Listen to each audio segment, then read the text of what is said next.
Hello, my name is Beth Dixon, and this is question 24 for lesson 1. Find the amount of tax and the selling price round to the nearest cent. And again, we want to think about how we purchase things. When we purchase things, that we have a price of the item.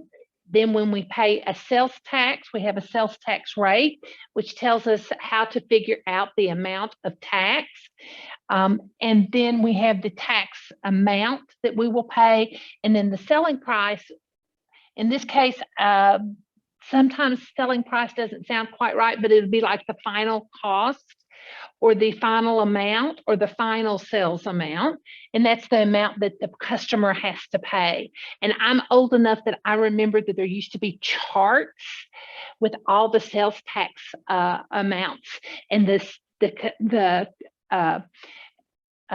vendor, the person at there could look it up, and then they would add it, and they could do it by hand if they didn't have a cash register, or they would input it manually into the cash register before there were all these computers.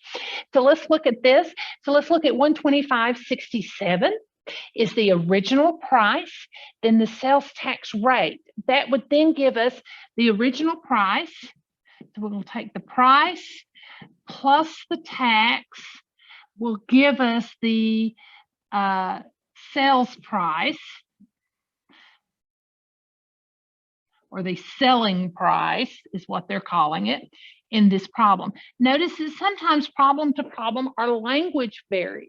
And why is that? Well, that's because our English language varies. As we talk, we use different words depending on which part of the country we're from, which generation we're from, which company we're dealing with.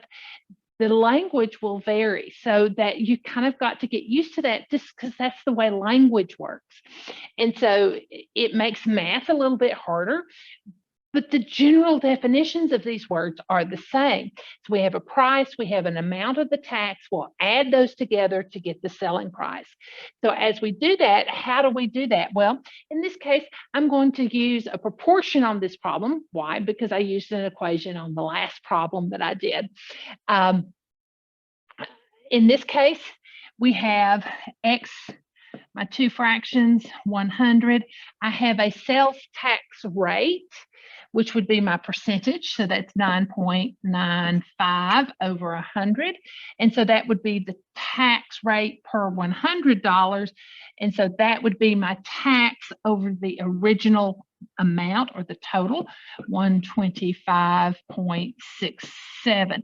Notice how the word original amount or the total price is there. We want to be careful with the total price, because the total price here might indicate how much the final price is, but that wouldn't be the final price, because the price, or the original price, in this case original works better, because the original price will get added to that tax that we pay.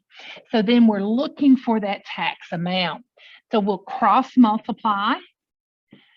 Notice in the problems that we're doing here, we tend to always get 100x. That is not always the case. It's just been the case in the problems that you may have looked at. That won't always be the case. So that's 100x, 9.95 times 125.67. And that gives me 1250.4165. Divide by 100, divide by 100. And I get X equals 12.54165. Now I wrote all the digits down.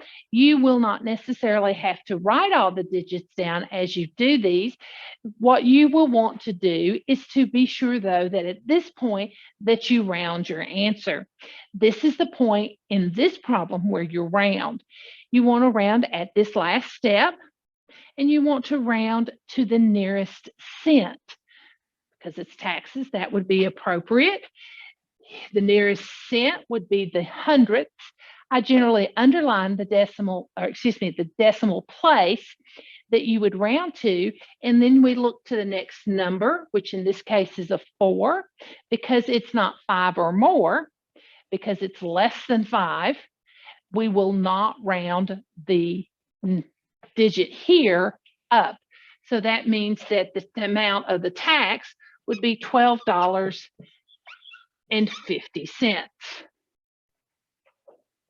Now that we have the sales tax amount, we can figure out the selling price. So we have $125.67, and we'll pay $12.50 in tax. So that would be 7, 11, carry my 1, 5, 6, 7, 8, 3, 1.